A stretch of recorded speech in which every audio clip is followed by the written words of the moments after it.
ஒரு சில சமயங்களில் பார்த்தீங்கன்னா, பணம் தருகின்ற தைரியமும், வலிமையும் எதிரில் இருப்பவன் மீது ஆதிக்கத்தையும், அதிகாரத்தையும் அவனை அடிமைப்படுத்தவும் தயங்காது. இதை நான் உண்மையிலேயே உணர்ந்திருக்கிறேன். என்னோட கல்யாணத்தின் போது ஒரு பணம் கொஞ்சம் பத்தாத சூழ்நிலை. அப்போது நெருங்கிய சொந்தக்காரர் ஒருவரிடம் ஒரு 50,000 ரூபாய் கடனாக பெற்றேன். அவர் அது நாள் வரைக்கும் அந்த ஒரு அந்த அந்த அந்த வாய்ஸ், அது அந்த குரல் பேசக்கூடிய தன்மையானது ஒரு சகஜமாக தான் இருந்தது.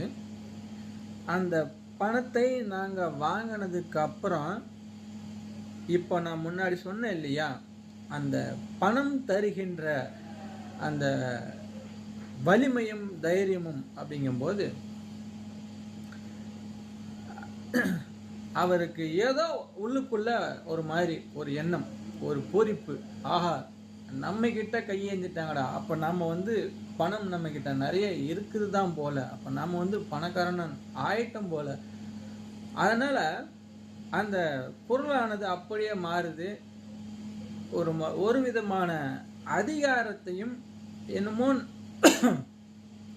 எங்ககிட்ட எதுவுமே இல்லாத மாதிரியும், எங்களை கொஞ்சம் லைட்டாக அப்படி மட்டம் பண்ணி பார்க்கறதுக்கு அந்த குரலானது, அந்த தருணம் ரொம்பவே முயற்சி பண்ணுச்சு. இதுதான் உண்மை. இது நிறைய பேர் வாழ்க்கையில் நடந்துக்கிட்டு தான் இருக்கு. இன்னமும் அது வேற யாருக்கிட்டயா இருக்கலாம், இல்லை சொந்தக்காரன்கிட்டயா இருக்கலாம். ஆக இந்த விதமான சம்பவம் இன்னமும் நடந்துக்கிட்டு தான் இருக்கு.